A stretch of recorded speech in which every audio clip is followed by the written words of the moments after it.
Shri Ram Prasad intermediate college खमपुर Siswa सुराव Prayagraj में आप सबका एक बार फिर हार्दिक स्वागत और अभिनंदन है। और आज एक बार फिर हम आप सबको हिंदी का क्लास लेकर के आए हैं। जो लोग अभी अभी आ रहे हैं वो समझ लें कि जहाँ तक कल बताए थे संधि, उसके आगे आज बताया जाएगा। लेकिन कुल मिलाकर अगर कहा जाए तो संधि का जो प्रकरण है, स्वर संधि के अंतर्गत 5 संधि आपको बता दी गई है। और ये 5वां संधि बहुत इम्पॉर्टेंट है। आप लोग इसको घर पे रिवीजन करते रहिए। और आज से एक नई क्लास चलेगी, रस का क्लास चलेगा, तो आप लोग इसे ध्यान से समझें। रस किसे कहते हैं या कितने प्रकार का होता है, सबकी परिभाषा और सबका उदाहरण आपको बताया जाएगा।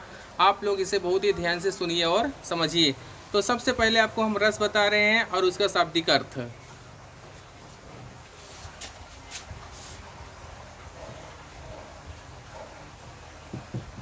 आज आप सबको रस बताया जाएगा कि रस किसे कहते हैं। उसके पहले रस का शाब्दिक अर्थ क्या होता है, इसे आप लोग समझ लें। रस का शाब्दिक अर्थ होता है आनंद या खुशी। अगर कोई पूछता है कि रस का शाब्दिक अर्थ क्या होता है, तो आप लोग तुरंत बता दीजिए कि रस का शाब्दिक अर्थ होता है खुशी या आनंद। उसे हम लिख दे रहे हैं,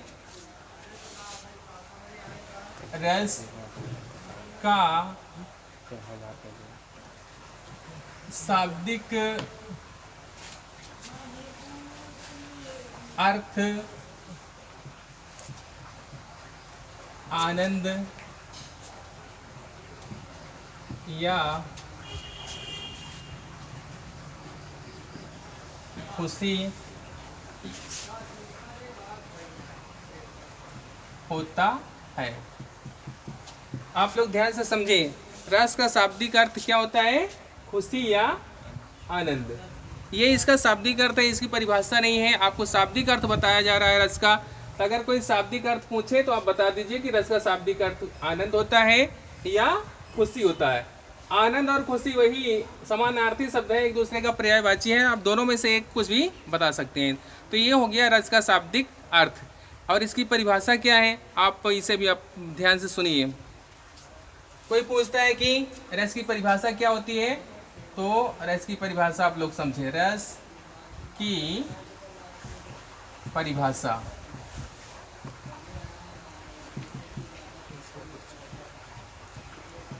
इसकी परिभाषा क्या है उसे आप लोग ध्यान से समझें। किसी काव्य को पढ़ने या सुनने से जो मन में आनंद की अनुभूति होती है उसे हम रस कहते हैं। बहुत ही सिंपल सी परिभाषा है। किसी काव्य को पढ़ने या सुनने से जो मन में आनंद की अनुभूति होती है उसे हम रस कहते हैं। ये रस की परिभाषा हुई। इसे हम एक बार लिख दे रहे हैं, आप लोग ध्यान से सुनिए और इसे अपने नोटबुक पर भी नोट कर लें। किसी काव्य को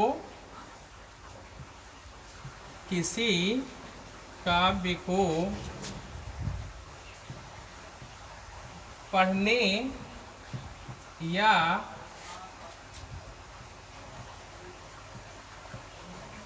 सुनने से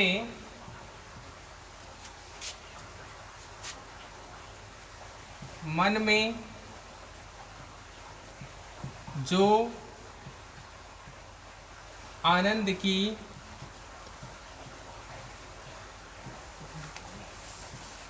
अनुभूति होती है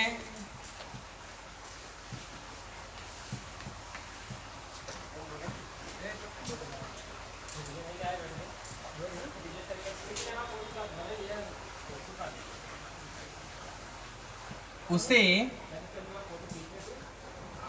रस कहते हैं। यह रस की परिभाषा है। किसी काव्य को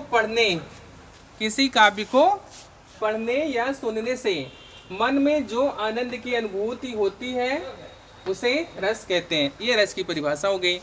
2 चीज़ें आज क्लियर हुई अभी तक। रस का शाब्दिक अर्थ क्या होता है और दूसरा क्या है, रस की परिभाषा। अब इसके बाद तीसरी चीज आती है कि यह कितने प्रकार का होता है। वैसे ही अगर रस की कुल मिलाकर संख्या पूछी जाए तो ये मुख्य रूप से 9 प्रकार के होते हैं, लेकिन कुल इसकी संख्या 11 होती है।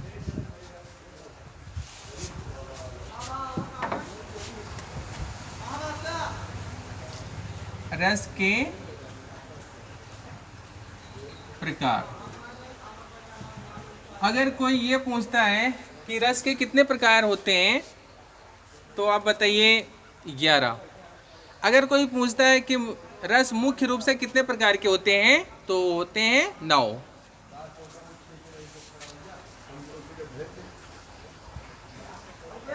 रस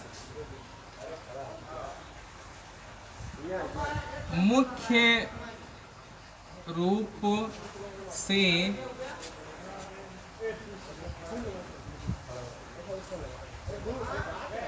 9 प्रकार के होते हैं।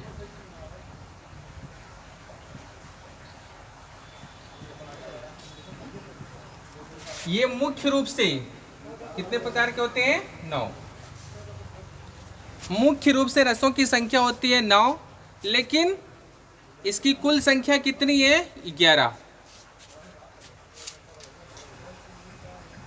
रस की कुल संख्या बराबर 11। रस की कुल संख्या होती है 11, लेकिन मुख्य रूप से कितने प्रकार के होते हैं? 9। ध्यान दीजिए, 2 बातें इसमें विशेष रूप से ध्यान देने की हैं। अगर कोई पूछता है कि मुख्य रूप से रस कितने प्रकार के होते हैं तो आप बताइएगा 9। अगर कोई पूछता है कि रस कितने प्रकार के होते हैं तो बताइए 11। अब ये कुल मिलाकर के हमें रस का शाब्दिक अर्थ, रस की परिभाषा, रस के प्रकार, ये 3 चीजें हमें पता हो गई। अब 9 प्रकार या 11 प्रकार के जो रस हैं उसके बारे में एक एक करके हम आपको बता रहे हैं। उसकी परिभाषा बताई जाएगी, उसका उदाहरण बताया जाएगा। आप लोग इसे ध्यान से समझिए और अपने नोटबुक पर नोट करते चलिए। अगर कोई भी परिभाषा, कोई भी उदाहरण आपके समझ में नहीं आता है तो आप इसी नंबर पे कमेंट करिए, उसे दोबारा नेक्स्ट वीडियो में बताया जाएगा। तो अब इसके बाद रस के जो प्रकार हैं उसको बताया जा रहा है, आप लोग ध्यान से समझिए। जो पहला रस है वो श्रृंगार रस है। तो श्रृंगार रस किसे कहते हैं उसका उदाहरण आपको बताने का प्रयास कर रहे हैं।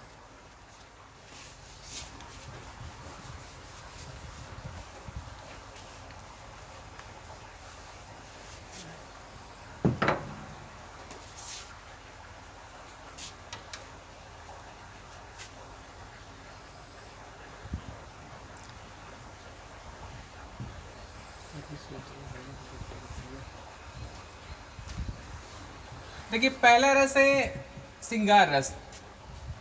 आप लोग थोड़ा सा ध्यान दें, श्रृंगार कैसे लिखा जाता है। कभी ये आप कोई पेपर दोगे तो उसमें पूछ लेता है कि श्रृंगार का शुद्ध रूप निम्नलिखित में से क्या है। तो एक तो होता है श्रृंगार, इस तरह से लिखा होता है, और एक होता है श्रृंगार, इस तरह से लिखा होता है, और एक होता है श्रृंगार, इस तरह से लिखा होता है, और एक विकल्प दे दिया गया श्रृंगार।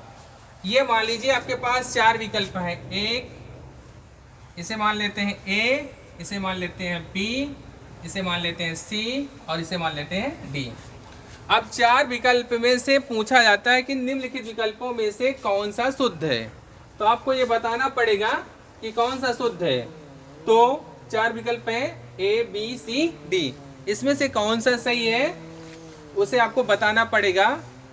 तो आप सही विकल्प का चुनाव करेंगे तो आपका विकल्प नंबर ए सही है। ये आपका जो श्रृंगार लिखा हुआ है गलत है, ये भी गलत है, ये भी गलत है। तो आप लोग ध्यान दीजिए, वर्तनी पर जाइए। अगर वर्तनी की बात की जाए तो श्रृंगार का शुद्ध रूप ये है, विकल्प नंबर ए आपका सही है। तो ये हो गया शुद्ध और अशुद्ध वाली बात। लेकिन अब यहाँ पे आपको समझना है कि श्रृंगार रस की परिभाषा क्या है और उसका उदाहरण आपको पढ़ना है। तो श्रृंगार रस की परिभाषा क्या होती है, सबसे पहले इसे आप लोग समझ लीजिए। इसकी परिभाषा है, जहाँ विभाव, अनुभव, व्यभिचारी या संचारी भाव के सहयोग से रति नामक स्थायी भाव रस रूप में परिणित होता है, वहाँ पर श्रृंगार रस होता है। ये इसकी परिभाषा है। एक बार फिर समझ लीजिए, जहाँ विभाव, अनुभव, व्यभिचारी या संचारी भाव के संयोग से रति नामक स्थायी भाव रस रूप में परिणित होता है, वहाँ पर श्रृंगार रस होता है। इसे हम लिख रहे हैं, आप लोग अच्छे से नोट कर लीजिए। ये श्रृंगार रस की परिभाषा है, जहां विभाव, अनुभव,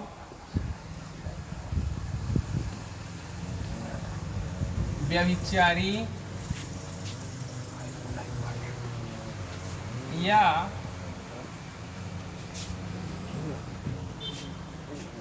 संचारी भाव के संयोग से रति नामक अस्थाई भाव, रति नामक अस्थाई भाव रस रूप में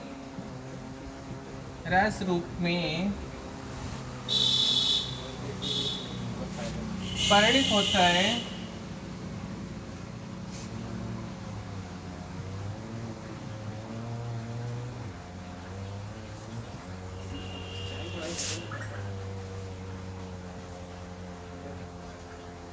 वहाँ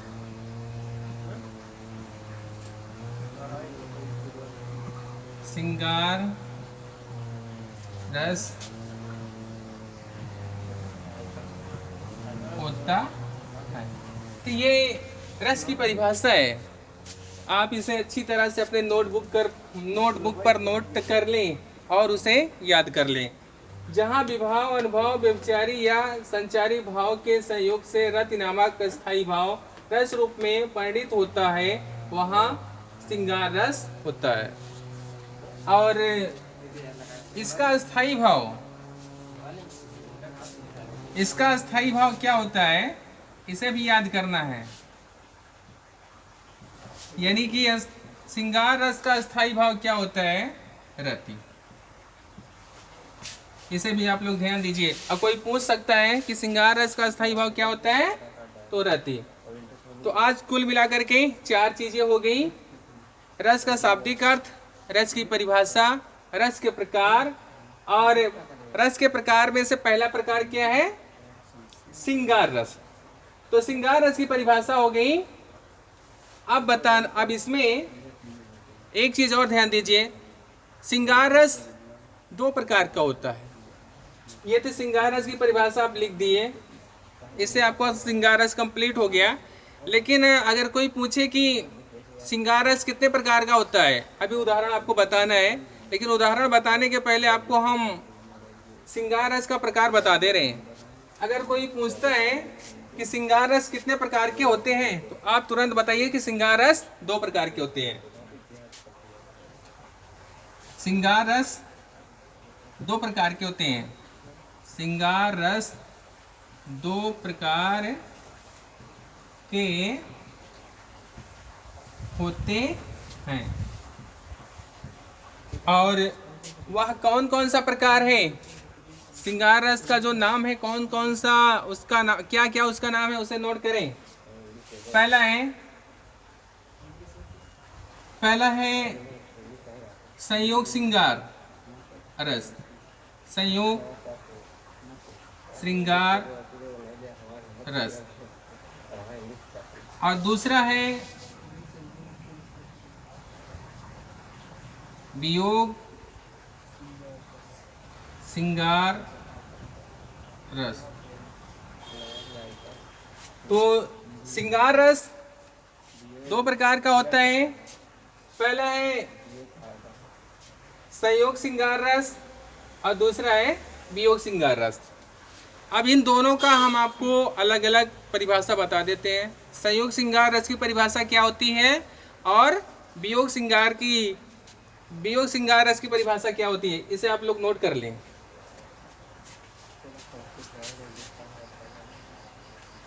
तो सबसे पहले संयोग श्रृंगार रस की क्या परिभाषा होती है उसे आप समझें।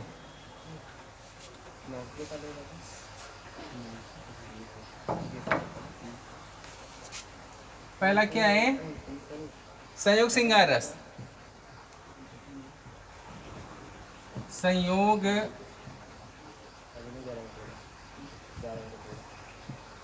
श्रृंगार रस। अब संयोग श्रृंगार रस किसे कहते हैं, इसे बहुत ध्यान से समझिए। जहां पर नायक नायिका अथवा प्रेमी प्रेमिका के मिलन दशा का वर्णन किया जाता है वहां पर संयोग श्रृंगार रस होता है। संयोग श्रृंगार रस की परिभाषा क्या है, जहां पर नायक नायिका अथवा प्रेमी प्रेमिका के मिलन दशा का वर्णन किया जाता है वहां पर संयोग श्रृंगार रस होता है। इसे हम लिख दे रहे हैं, आप लोग नोट कर लें। जहां पर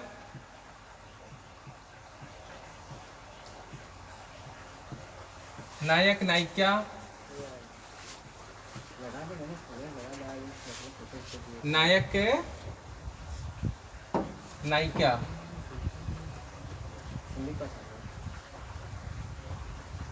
अथवा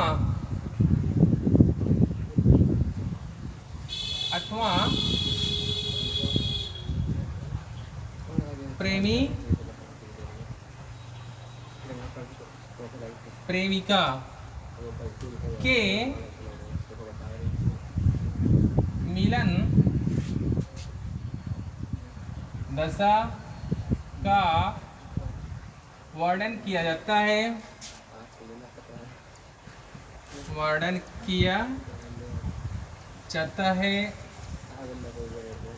वहाँ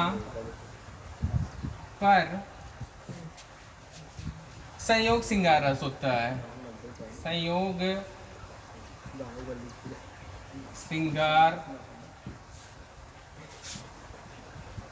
रस होता है। ये है हमारा संयोग श्रृंगार रस की परिभाषा। परिभाषा क्या है, जहां पर नायक नायिका अथवा प्रेमी प्रेमिका के मिलन दशा का वर्णन किया जाता है वहां पर संयोग श्रृंगार रस होता है। ये तो संयोग श्रृंगार रस की परिभाषा हो गई। अब इसका एक उदाहरण हम आपको लिख दे रहे हैं। उदाहरण आप लोग देखिए, पेपर में उदाहरण भी पूछता है तो इसलिए उदाहरण बहुत ही जरूरी है। आप लोग को उदाहरण भी समझना बहुत ही इम्पोर्टेंट है। उदाहरण संयोग श्रृंगार रस का उदाहरण हमें लिखना है।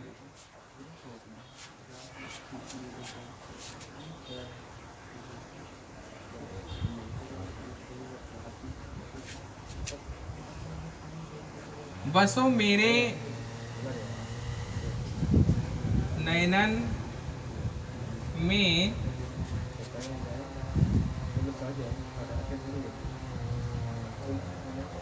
नंदलाल।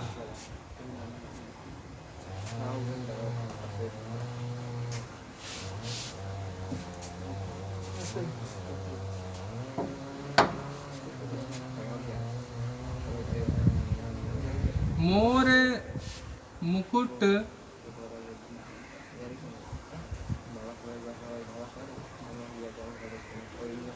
मकराकृत कुंडल अरुण तिलक दियो भाल।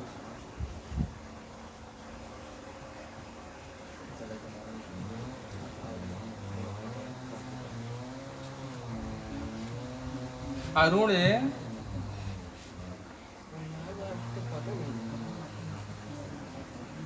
तिलक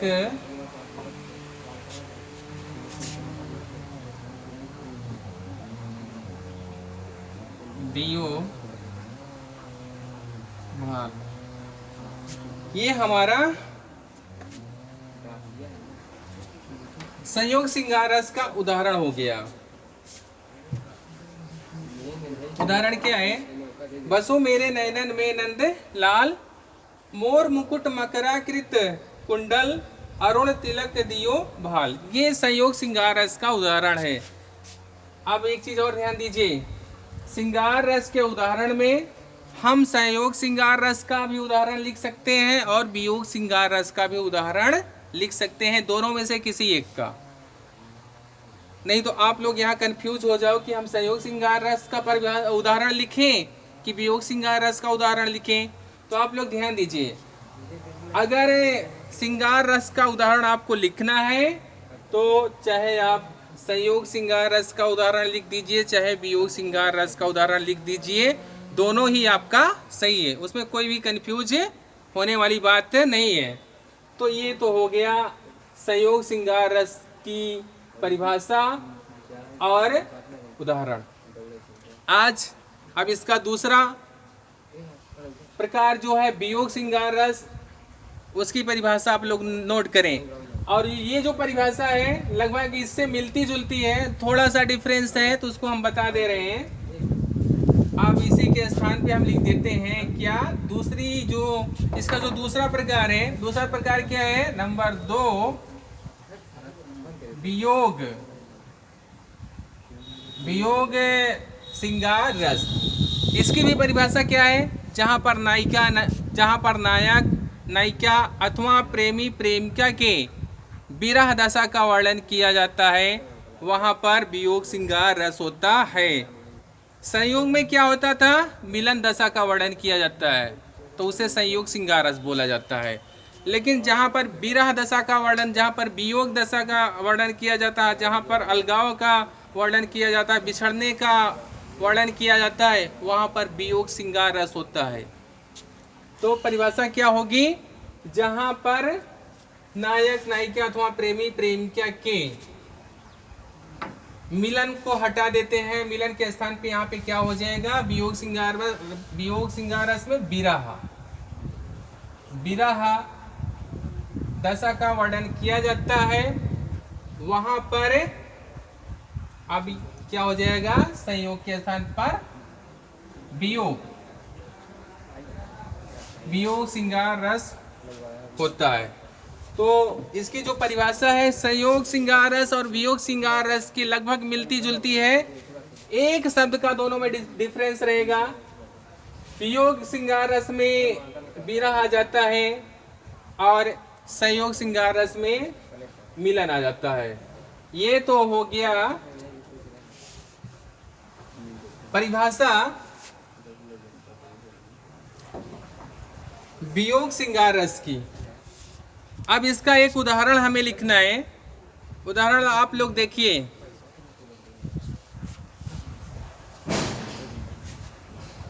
उदाहरण है प्रिय प्यारे तिहारे निहारे बिना अखिया दुखिया नहीं मानती हैं। प्रिय प्यारे तिहारे निहारे बिना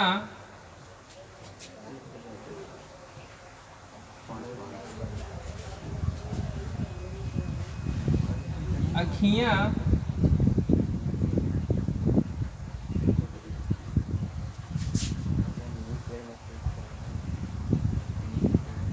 दुखियां नहीं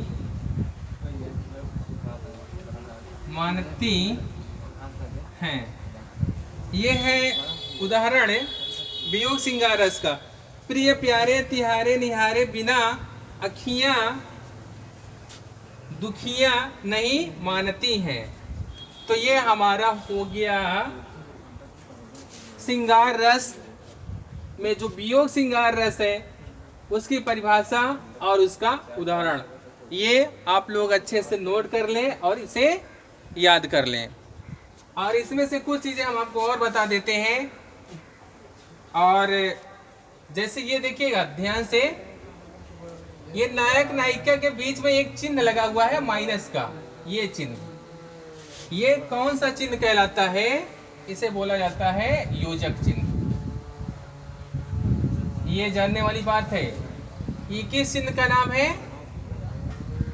या इस चिन्ह का क्या नाम है? योजक चिन्ह। ठीक है, तो इस परिभाषा में हमें एक चीज और पता चल गई कि ये जो नायक नायिका है यहाँ पर, उसमें और प्रेमी और प्रेमिका, इसमें भी ये जो माइनस का चिन्ह लगा हुआ है, इस चिन्ह का क्या नाम है? योजक। इस चिन्ह का नाम है योजक चिन्ह। तो अगर कोई पूछता है तो ये कौन सा चिन्ह है? योजक चिन्ह। और इस उदाहरण में एक चीज और ध्यान दीजिए, प्रिय प्यारे तिहारे निहारे, इसमें देखिए रा है, रा है और रा है। 3 स्थान पे रा है, यानी कि 3 बार रा आया है। तो इसमें कुल मिलाकर के अनुप्रास अलंकार है। लेकिन ये चीजें जब अलंकार में बताएंगे तो आप सबको बताया जाएगा। लेकिन फिलहाल इस उदाहरण में अनुप्रास अलंकार है। अनुप्रास अलंकार की जो परिभाषा होती है वो ये होती है कि जहाँ पर एक ही व्यंजन 2 या 2 से अधिक बार आए, वहाँ पर अनुप्रास अलंकार होता है। और यहाँ पर देखिए रा रा रा 3 बार आया हुआ है, इसलिए यहाँ पर इस उदाहरण में कौन सा अलंकार है? अनुप्रास अलंकार है। यह भी देख लीजिए, या भी 3 बार आया है। तो रा और या 3 बार आया है, इसलिए इस उदाहरण में अगर बात की जाए तो कौन सा अलंकार है? अनुप्रास अलंकार। अनुप्रास अलंकार। ये तो हम आपको एक्स्ट्रा बता दिए। जब अलंकार आप सबको पढ़ाएंगे तो डिटेल से समझा देंगे, लेकिन थोड़ा सा आप समझते रहिए। अगर कोई पूछ ले कि इसमें तो वियोग श्रृंगार रस है, लेकिन अगर अनुप्रास की बात की, अलंकार की बात की जाए तो कौन सा अलंकार है, तो आप तुरंत बता दीजिएगा कि इसमें अनुप्रास अलंकार है। क्लियर? अब ये श्रृंगार रस का जो टॉपिक है, श्रृंगार रस का शाब्दिक अर्थ, श्रृंगार रस का परिभाषा, श्रृंगार रस के प्रकार और उसका उदाहरण आप सबको बता दिया गया है। अगर इन चीज़ों में से जितनी भी चीज़ें अभी आपको बताई गई हैं, अगर इसमें से कोई भी ऐसी चीज़ हो जो आपके समझ में ना आई हो तो आप लोग कमेंट करिए, आपको नेक्स्ट वीडियो में बताया जाएगा। और आप लोग ध्यान से समझिए, ये जो चीज़ें बताई जा रही हैं रस में, अब बहुत ही इम्पोर्टेंट हैं। अक्सर ये बोर्ड पेपर में भी आता है, तो इसे हमें ध्यान से पढ़ना है, समझना है, और नोटबुक इसकी बना करके हमें घर पे भी रिवीजन करते रहना है, ताकि इसे हम अच्छे से याद कर लें और भूलें ना। इसे आप लोग नोट कर लीजिए।